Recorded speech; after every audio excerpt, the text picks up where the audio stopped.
Welcome to another episode of Six Figure Secrets for Fractional Experts. My name's Bradley Jacobs. I'm your host. I'm our founder and CEO of Mylance. Today on the pod, I'm really excited to talk to Taylor Crane. He's the founder of Fractional Jobs. Taylor, welcome to the show. Hey, Bradley. Thanks for having me. I appreciate it. Absolutely. So just give us the quick intro on yourself. Sure. So my background is in tech startups and software. I spent about 10 years as a PM at a bunch of different early stage startups based here in New York.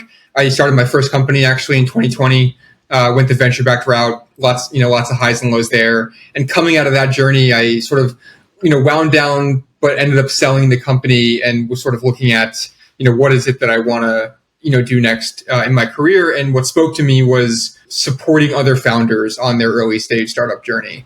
And so that's how I stepped into a fractional head of product role, really leaning into like what I was already an expert at and offering that as a service, if you will, to other early stage founders that may not have that expertise. So I spent the last year or more now as a fractional head of product. Pretty typical, right? Working with a couple clients at a time, but then got so swept up into the fractional movement and excited about the space that I ended up starting my second company way sooner than I planned to, which became Fractional Jobs. And so we launched about 4 months ago, and we are the talent marketplace for fractional leaders and for the startups that are looking to hire them. So, love it. Cool. Okay, so let's go back before Fractional Jobs for a second. You talked kind of casually that you had a few clients as a fractional product. How did you find those clients? That's always the question that we get. Yeah, like how do you get the first client, the second client? Yeah. Actually, a couple interesting stories here, although probably not so uncommon. My first client was quite funny in that I was working on my blurb, like my fractional, what is my fractional head of product blurb going to be? And I was like, you know what? Like I wrote a draft of it and I was like, let me just tweet this out to my, friends and followers and just see if anyone has feedback on the blurb. And that's how I got my first client. So someone that had followed me for a while, actually an old friend of mine from high school reached out and said, hey, actually I've been dying to work on this idea in the Web3 space but I've never built software before, so I could really use help in bringing this to life. And that client I've been with now for on and off, but with now for over a year now. And then my second client came from being in a Slack group among many founders, and a fellow founder posted a need for fractional product work. I don't remember if he was using the term fractional or maybe he called it a consultant. I don't quite remember, but I DM'd him and I was like, hey, let's reconnect. We actually had chatted before, and I'd love to tell you about what I'm doing now. And that became my second client, and then, et cetera from there. So what you subtly did there is you basically told your network what you're doing. Yeah. Right? It wasn't this big announcement of like, hi, I'm Taylor and I'm doing this. But in asking for feedback, that's basically what you did, and it worked out. 100%. And it's now this is obvious, I suppose, but it is the number one tip that I give to upcoming fractional leaders or those that are trying to enter the space is the first place to find your clients is through your immediate network, for sure. And this is someone that is running a talent marketplace. And I still say that because it is it's very, very true. Right. And I didn't get my first client that way, but I certainly found many clients after that, just going to my network and raising my hand and saying, hey, I'm doing this now. And does anybody need help? And yeah, exactly. And mine was just a work in progress. Can I get some feedback on the blurb? But even still. Which also shows you, I'll just hammer it home, that you don't need that nailed down because the people from your network, they know you, they trust you, they like you, they can hire you. They don't need any blurb, right? Sure. So I see people waiting to hone their offer. And I'm like, no, just get out there. Just start having conversations. Good things are going to happen. Yeah, totally. Yeah. Okay. So then what really, you kind of mentioned it, but what was really the thing where you're like, okay, I need to start this company to help other fractionals? What was that thing? Going through the motions of building a fractional practice on my own and seeing a number of challenges that we as fractionals face to break into the space, and wanting, first it came from wanting to make a contribution to the space and wanting to the whole mission of my company is to accelerate the fractional movement. And so that is I think the core essence of what first inspired me. But when you dive into it and you look at okay, what are the problems that fractional leaders face today? What's the biggest problem sort of in the space? It is finding clients. And I would also say for startups and for companies, within the context of the space, I think the hardest problem is finding the right talent as well. And so at first I was looking at job boards because Fractional Jobs, the way we started, was a job board and still have a lot of job board elements to it. So I'm looking and I'm saying, like, I don't see any job boards that are trying to hone in on the fractional niche. This also felt like a great bootstrappable business, and that is a very strong inspiration for me as well, coming off of the venture path and wanting to bootstrap my next company. So like all these things converging, or rather all these things converged on Fractional Jobs becoming the thing that I got incredibly excited about. And so you were going out, you're finding companies, you have this database of fractionals that are coming to you saying, it's not necessarily hard to find the fractionals, right? People want work. Everybody wants to be a fractionals. Okay. So that part's not too difficult. Talk to us about how you go after the companies, what the pitch is. Like, the more you can share, I think people would be really interested to hear. A quick side note first, like I often joke that, I identified the number one problem in the fractional space is finding clients. And so what I've decided to do is try and find clients for, like, at the moment, 5,000 people in the Fractional Jobs network. It's like really, really quite funny when you look at it that way. So let me answer the question of, like, I think the question is like how do I approach these startups, and like what is the high level elevator pitch? Is that about right? On the phone is the first part. Yeah. I'll be honest, I'm less than 5 months into the journey, and my background is not in sales, so I don't think that I am speaking from the place of expertise here. But I can give you a sense of like what I've been trying and what's been working, and also what's been not working. So like we just talked about, most is coming from within the network. So it's either, I have a pretty sizable network of early stage and growth stage founders. And so, getting a number of leads that way, and then second degree connections too. So I've been lucky enough to have found a voice for myself on LinkedIn when talking about fractional work. I think there's a lot of interest in it, and my posts, I won't hate the word content, my posts seem to resonate. And so I'll get like second degree connections reaching out to me, wanting to either they immediately are like, they have a fractional hire in mind, or they want to learn more about fractional. And sometimes that, converts as well. I also cold outreach too. Like, so a strategy that we take is like, we are plugged into about 175 different ATSs, along with a bunch of other, not ATSs, but like other places where companies or founders really are asking about, fractional hiring, and I'll cold email and say, hey, this is what I'm offering. This is what we do. This is why it's probably better than posting a job directly on LinkedIn and trying to find fractional leaders on LinkedIn. And that seems to resonate quite a lot as well. I think for a salesperson, we consider those conversion rates to be quite high, although in the sales world, we probably still get like a 5% or 10% conversion rate on those. But I think that's quite high. Some things that haven't worked, like I originally thought that like investing into an SEO strategy for hires would be beneficial, and it's proving beneficial for finding fractional talent, but less so for hires, because I just don't think hires are really Googling much yet. Like, hire fractional CMO, or like they're probably not. They're often not using the word fractional or even super aware of it. And if they are, Google is probably not the place they're going to like solve that problem immediately. So that's not been super fruitful. To go back to what is working, it's my network and its second degree connections, and then a long tail of like other miscellaneous type stuff. You've mentioned the nomenclature a bit, and I want to hit on it because there's fractional, there's consultant, independent consultant, of course, there's freelancer, lots of different takes out there. Do you think it's important? What's the difference? What are your thoughts? Yeah, like I think those of us in the space are pretty sick of this debate about what is fractional and what isn't. And so here's my definition for fractional. Fractional work is part-time work, typically paid on a monthly retainer and performed by experts in their field. And so the three pillars here is part-time. I think that's obvious, right? It's where the term fractional comes from. Monthly retainer. It can be hourly, it can be monthly, but like the implication of monthly is that it is implying a more long-standing relationship, more embedded into the company, definitely not fixed projects, et cetera. And then I think the sticking point is like by experts in their field. And this is where I think the debate comes, and some folks will draw a hard line and say, no, it has to be executives. You have to have served a C-suite role before which I don't qualify. Well, I guess I was CEO of my previous company, but I was never like a CPO. So the experts in there, and then others will define it as like, there is no expertise. That you could be a fractional social media manager as well. I think for me, like the important implication here, the distinction I want to draw is that you're coming into the company with and able to leverage your existing knowledge to hit the ground running on day one. That can be a very senior IC role, in my opinion. Like I think a staff engineer can be a fantastic fractional operator. Obviously, C-suites as well. And everything in between. So I call it expertise. You're coming in with expertise. You're coming in with knowledge that you can apply on day one and hit the ground running. And that's why the company is hiring you and not someone that they can, develop and train, over the course of time.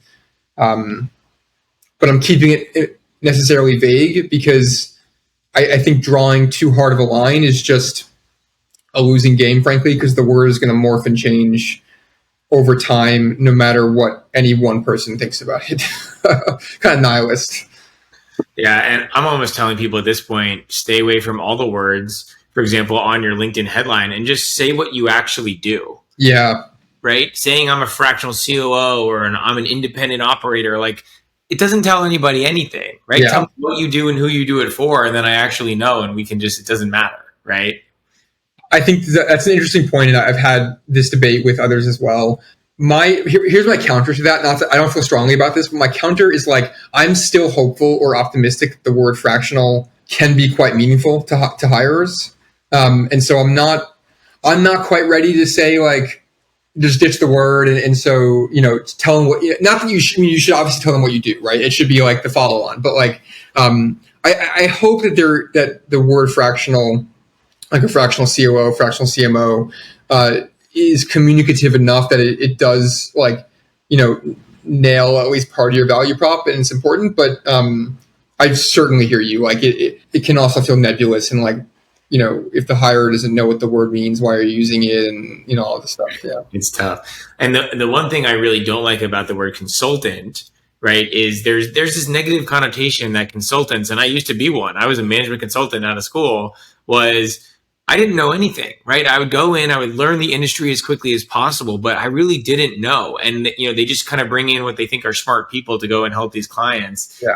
do strategy and research and all that kind of stuff. But that's the opposite of what you're talking about, right? You specifically said, I bring in my expertise to immediately add value. Yeah. That is not a consultant.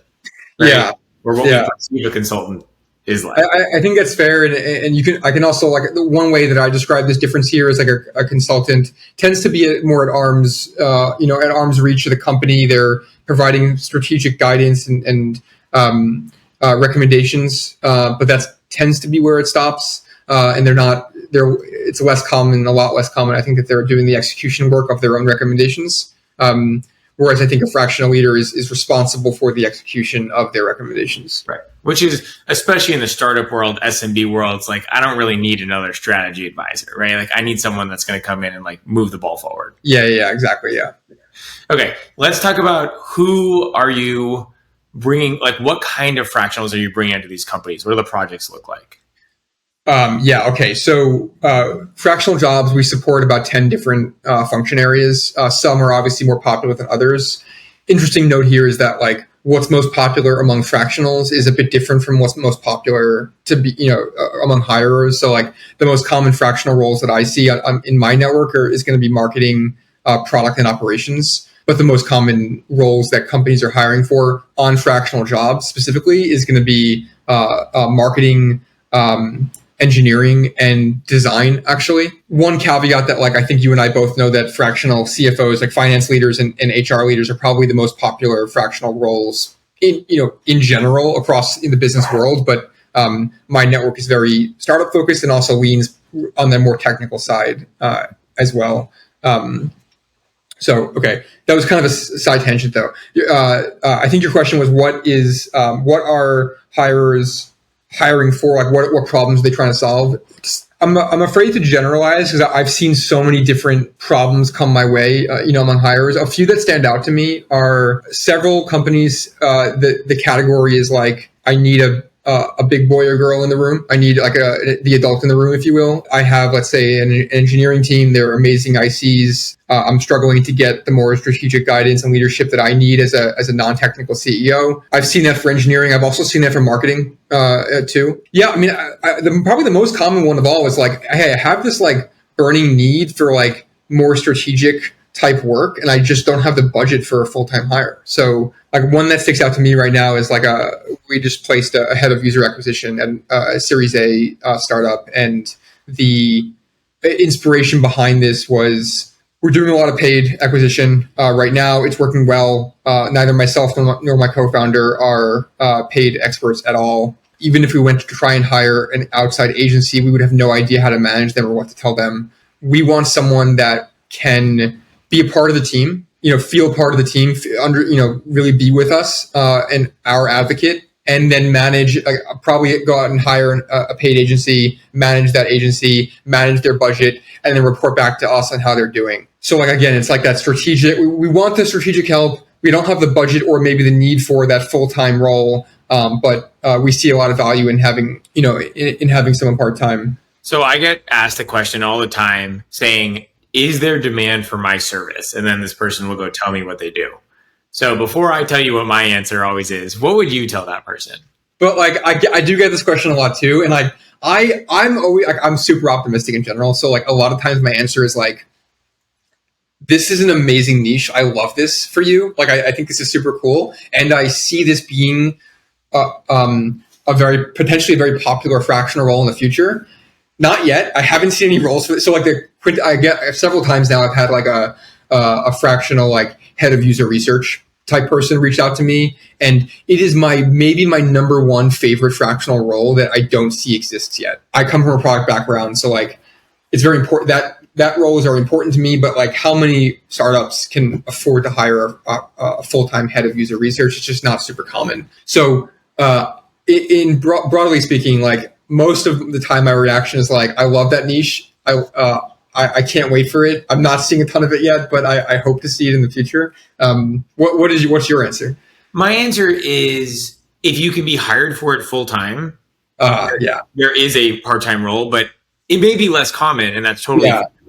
But it's like, if you're needed, you can be needed full time or part time. Period. Like, that's my answer.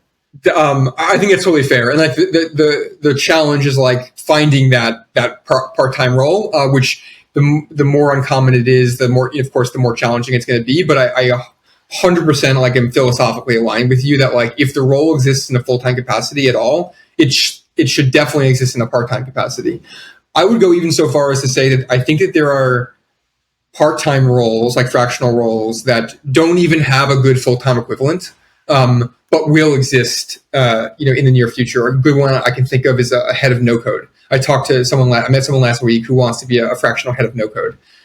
I don't really think this role, I mean, maybe there's ones, maybe it exists in some small, but like, I don't really think it exists in a full-time capacity, but it's such a good fractional role. And it's fair to say it's harder. I think what I've also told folks is, focus on the problem that you're solving for the company. Right? Don't even focus on what your arrangement is going to look like at the beginning, right? Like, is there a big problem? Can you solve it? If those two things are true, then you can kind of pivot towards how you want the arrangement to look later. Yeah. But my first client, they wanted to hire me full time. They were looking for a fractional COO. And I was like, look, I can give you 25 hours a week. This is what I'll do. This is how it'll look. This is how much you'll pay me. And they said yes. And it changed my life forever. I was like, holy crap. Wow. But so it's harder because you have to kind of make that pitch of like, I'm still going to be awesome in this shorter amount of time. And some founders just won't have it, right? They're like, full time or bust. But, you'd be shocked at how many, if you ask for it and paint a good picture, they'll be like, all right, let's do it. And, as long as we get your brain, which is that's really what they're for, right? This reminds me, when I first started doing fractional work, one of the first like intentional strategies I took to finding clients was to browse job boards for PM, director, product type roles, and then pitch them on like a fractional role, exactly what you're describing. I had no success with it, and then I went to some sales friends of mine and was like lamenting how like it didn't work, and they were like, "How many emails did you send?" I was like, "I sent like 25 emails," and they're like, no, and I was doing it all manually too. I'm curious. Does Mylance have a motion of like identifying like full time openings and providing a pitch to it? Yeah, it's part of our strategy. Like it's part of our algorithm of what makes a good lead is look, if I'm a fractional COO and they're hiring a head of operations, yeah, and it's in my niche and it's relevant to what my experience is.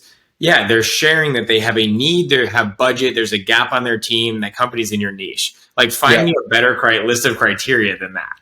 Right. Yeah, totally. And you still have to convince them that, you're going to be good as a fractional or part-time, but yeah, hard to find a better lead than that.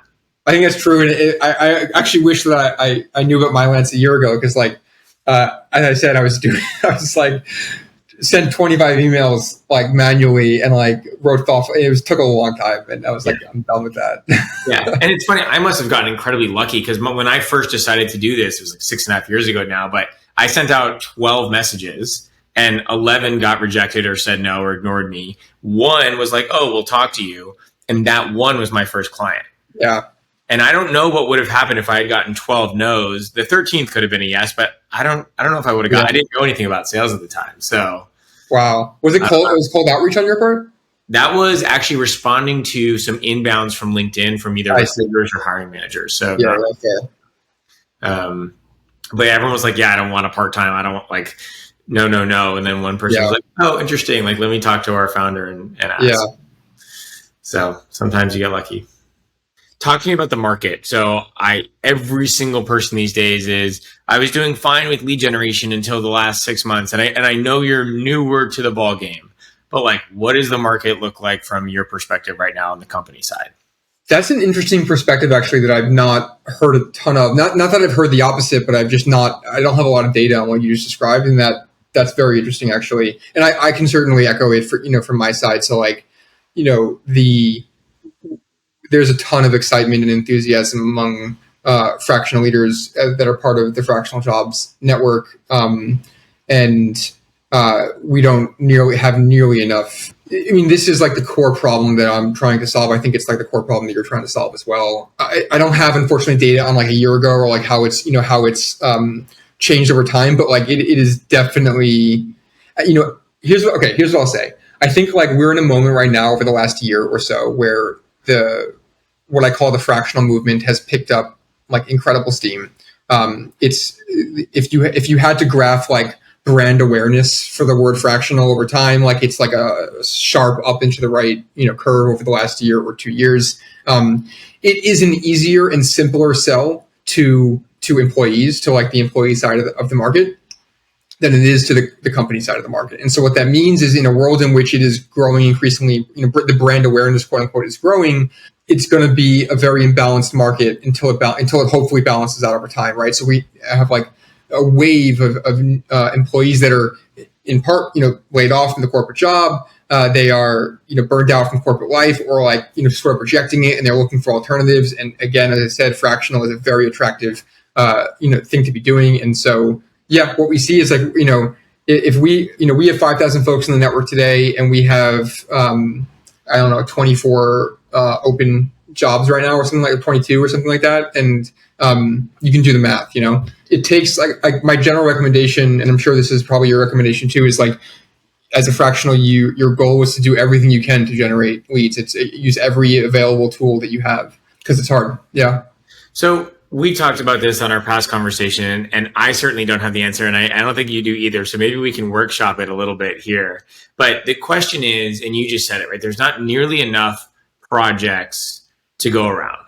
And that's true on every marketplace, right? Yeah. As soon as something attractive is posted on Upwork, it has 50 proposals in an hour, right?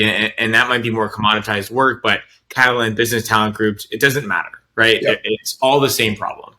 And we're trying to solve it in a different way, but it's still really freaking hard, right? So if I'm a fractional, or let's just say the ecosystem's trying to solve this problem, that there's literally millions of companies out there, and there's also millions of fractionals, but the matching is basically a disaster. And if we create hundreds of marketplaces, they all end up with the individual kind of problem. Anyway, like, what do we do here? How do we as an ecosystem better solve this problem? Because we're both passionate about the exact same problem being solved, which is that right, the fractional world, the fractional life for an individual is sustainable over time.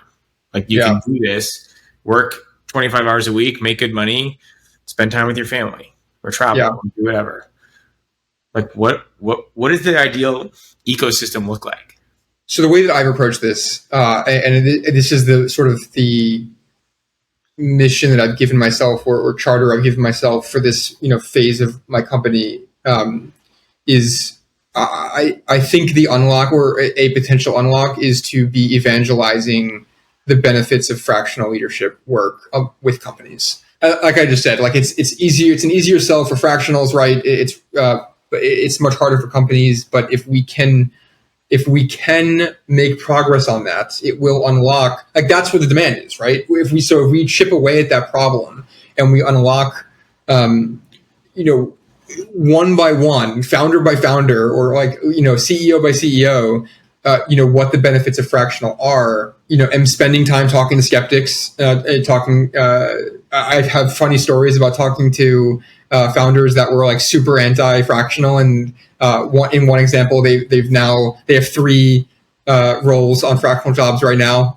One was closed, and 2 are in progress. I think that's my answer, or at least for now. It's like I think like if we can unlock more companies caring about fractional, it's so similar to the remote work trend that we've seen over the last 5 or so years. Like it took COVID to like really kick everyone in the butt, but it's super easy sell for workers, much harder sell for companies. But I mean, maybe this is just my opinion, but like I think it's completely inevitable that like remote work is the future. Is the now and the future. And I think the same with fractional work, except fractional is just a little bit lagged behind. We needed remote work to happen in order for fractional work to happen. I don't know. What do you think? I mean, I think the work you're doing is hugely beneficial for the whole ecosystem. So I think that for sure it's a great thing. I think then when the fractionals get hired, they need to make it a great freaking experience for the founder, right? It's like, don't reinforce the belief that you need full-time people, because you really don't if everyone's set up for success. So like, that's my note to fractionals here. Like when you get that next role, crush it, right? Like stay within your scope, communicate well, all those kinds of things. And then as far as like, how do people reliably get work? I don't have the answer to that. Yeah. Like I would love to say like, oh, like you sign up for Mylance right now and you're just done. Yeah. It's just, there's no silver bullet to this, right? Like you need to, I think as a fractional, you need to think of yourself as a business owner, and business owners, they use multiple different channels that they invest in every single day to generate leads. So it's like, I think you got to, whether you do Mylance or other kind of lead generation on your own, I think you got to do that. And then you got to sign up for the platforms like yours. And then you got to create content. You got to be in the Slack communities. You got to go to events. You got to network, get referrals, build relations. You got to do it, right? You got to dedicate 5 hours a week to business development, whether your plate's full or not. Yeah. And that's reality. And I think that like some different types of candidates or profiles will succeed with different tactics and strategies, right? And I can see a super introverted engineer being good at certain of these tactics, but not others. And so, but yeah, like if there is no silver bullet, I think, because there's a lot. Well, I don't know what the analogy is, but there's a lot of bronze bullets, or there's a lot. It takes work on multiple different levels or vectors. I think to make progress. I think that will always be somewhat true. Like there's something, I mean, maybe not, but like the full-time, I do a lot of comparing like the fractional world with the full-time world. And, in the full-time world, I think as an employee, you're not thinking like a business owner at all, right? There's no need to. And there's probably no need to, I'm not really sure why actually. Like maybe the ecosystem is so mature that like all the business ownery type things are solved for you. But as a fractional, like, we have to do our own lead gen, right? Among back, we have to do our own back office and stuff. So like I think the inherent to the fractional movement and inherent to like the creator movement that we're seeing, which is like sort of related, is like acting more like a business owner, in your career. And that means being more aggressive or being more proactive, I think, about finding those opportunities and unlocking them. And it's probably true that we'll see like a a non-normal distribution of like the most successful folks in these types of non-traditional white collar jobs are the ones that figure out for themselves that it takes pushing forward on many different fronts, like the Mylance front, the platform front, like fractional jobs or something, and to actually be successful. And so if we're pushing fractionals to think like business owners, like you are a business owner, think like one, act like one. In your opinion, what's the number one most important skill for any business owner? The one that comes to mind right now is selling yourself. It's I'm sure I'm preaching to the choir here. It's not, but it's all like, okay. So we talked about like you're telling fractionals to be successful when you actually get the job because like it makes the rest of us look good. Like I've seen now one case of a relationship, a fractional relationship falling apart because I think the fractional just wasn't aware of like how to sell themselves properly or like how to basically, some of the business owner type mindset stuff that we're talking about, and the whole relationship fell apart, and it was a shame. I think a lot of it has to do with representing yourself well, but also accurately, right? And finding that balance. That's the one that comes top of mind to me right now. Is like as a business owner selling yourself, but there's others that I can think of too. You have to do so much, right, as a business owner, of course. But if I have to pick one thing, it's sales.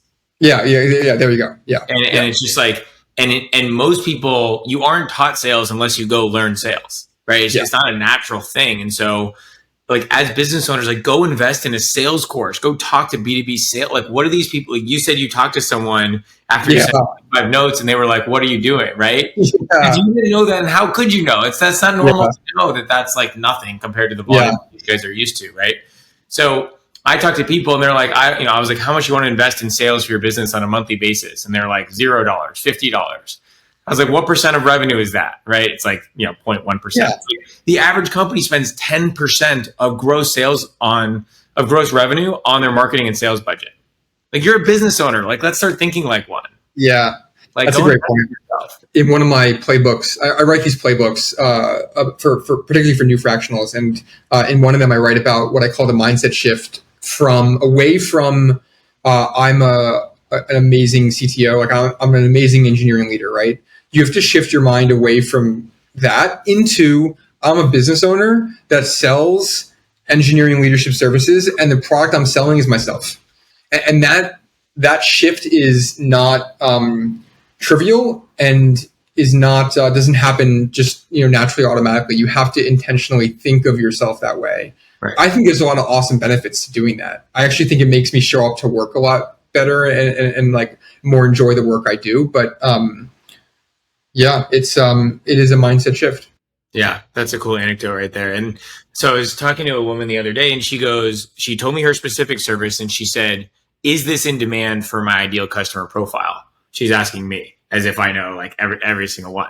And I was like, okay, I kind of shifted it back on her. I said, okay, you are the product, similar to what you're just saying. Like you are selling yourself. If you were selling my product, how would you determine if there was demand for what I sell? Mm-hmm. And she was like, oh, we'd go talk to potential customers, right? I was like, great. What do you think you should do? Right? Like, and she had like 35 years experience as a CMO. Yeah. She was really an incredible marketer. But for some reason, unless you make that mindset shift, you don't think of what is obvious to her of how to figure out if there's demand for her service or not. I was like, go talk to a bunch of founders and CEOs and ask. And I would bet if you talk to 10 of them, you find your first client, right? Like just by being curious. It's so funny because like her background, it sounds like it is in marketing as well. Yes. It reminds me, like I had a sales leader come to me who wants to break into the fractional space after taking some time off from a full-time career. And they asked me, okay, well, like, how do I get the word out about it? Like, you're the sales, like, I should be asking you this question. You're the sales lead. Like, it's funny, like, because sometimes like, it's hard to think of yourself in that way. You can sell products all day long, but like applying the same concepts to selling your own services, sometimes it's just like, it takes a little bit of a shake to get them aware of it. For some reason, I've seen, I would say 98% of people struggle, even the best marketers, best salespeople in the world, struggle to do their own niche, own value prop, go-to-market strategy. And it's what you're just saying. It's just difficult on your own. And I did see one person recently, a few months ago. Her name is Melissa, and she does content strategy for her clients. And so she decided to apply the exact same framework to herself. She did the exact same, who's, niche customer, what kind of tone, what language, what words. And I was like, show me the doc. And she had pages of this exact, right, like profile. And she was crushing it for herself.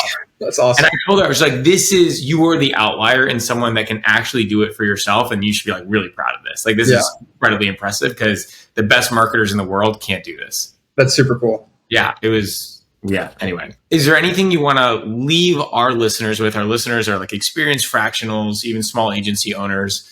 Like, floor is yours. Anything you want to share with them, or words of wisdom? Putting you on the spot here. Maybe I'll just say, like, I'm, as maybe, we can tell from this conversation, I'm incredibly excited and passionate about the fractional space, and think it is a movement that is inevitable. I want to communicate that, like, we're all figuring this out a bit as we go, and trying to like chart the right, path forward for this movement. And I'm doing everything I can, to help push it forward. Yeah, I welcome you on the journey, I suppose, whether that means, really committing to doing your fractional work, or joining me with fractional jobs. And I'm just like super excited about everything going on here, and like wanting to move things forward and make an impact in the space. And hopefully that resonates. That's it. Awesome. Where can our audience find you, whether it's online, LinkedIn, website?